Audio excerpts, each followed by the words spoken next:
मैं परिचय में कुछ पंक्तियां पढ़ती हूँ, थोड़ा सा गौर करिएगा।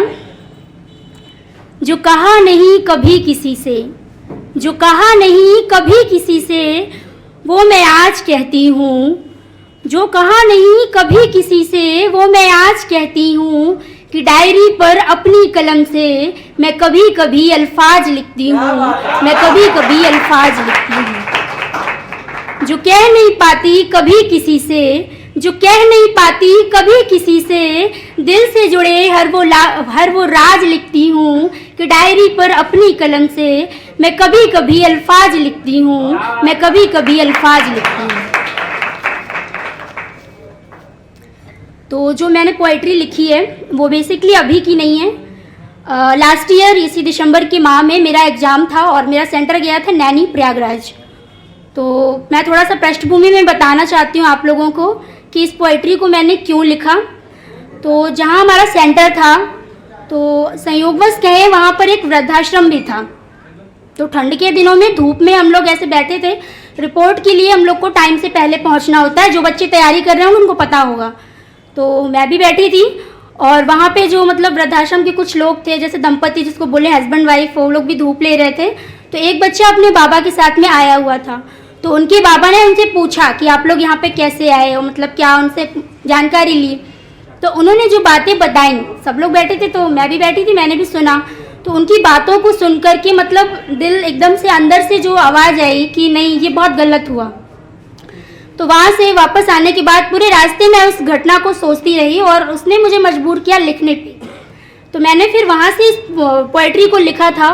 और हैरानी मुझे तब हुई जब मैं बांदा जैसे छोटे शहर में जब मैंने देखा कि यहाँ भी एक वृद्धाश्रम है। तो मैंने सोचा कि यहाँ पे जैसे यहाँ पे मैं देख पा रही हूँ सबसे ज़्यादा यंग एज की पर्सन है। तो मेरी इस पोइट्री के माध्यम से आप लोगों के लिए एक रिक्वेस्ट भी है, तो थोड़ा सा ध्यान से सुनिएगा।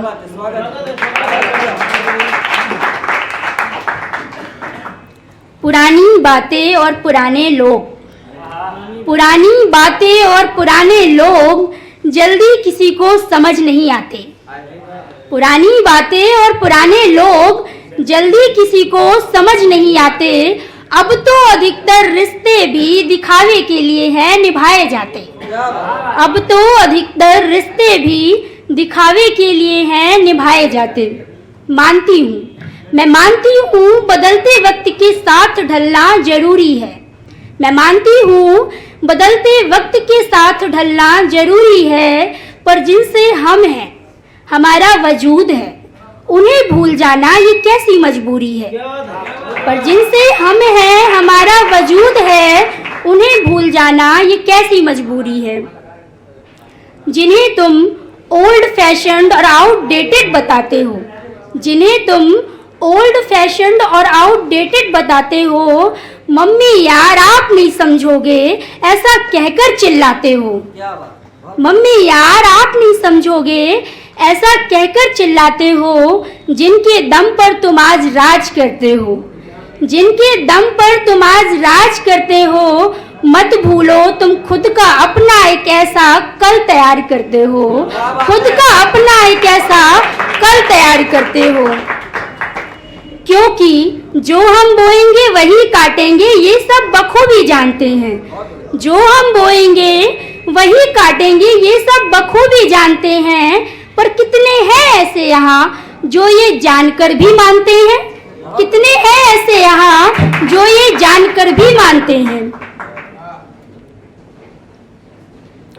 मैं बस इतना कहती हूँ, भूलो चाहे तुम दुनिया को।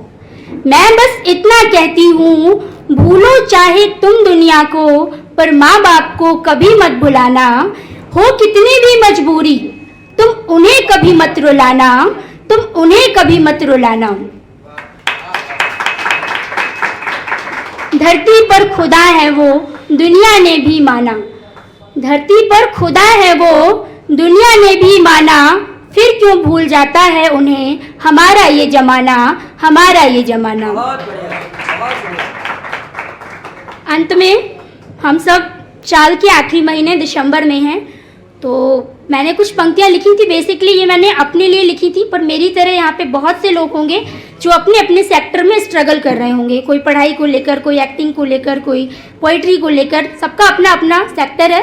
तो उसमें अगर आप हार जाते हैं तो मैं उसके लिए मैंने बेसिकली ये खुद के लिए लिखा था, लेकिन आप लोग सब लोग खुद को रिलेट कर पाएंगे। तो जब टूट चुका हो अंतर्मन और आशाओं पर पानी हो, जब टूट चुका हो अंतर्मन और आशाओं पर पानी हो, जब हार जाओ वो बाजियां जो तुमने कभी ठानी हो, जब हार जाओ वो बाजियां जो तुमने कभी ठानी हो, थम जाना ठहर जाना, थम जाना ठहर जाना, पर रुकना नहीं, पर रुकना नहीं, थमकर तुम यूं टूटना नहीं, जो शुरू किया था ये सफर कभी भूलना नहीं। आज हार गए तो क्या हुआ, आज हार गए तो क्या हुआ, हार कर भी अगर जीतना है तो फिर से एक नई शुरुआत करो, फिर से एक नई शुरुआत करो। जय हिंद, धन्यवाद।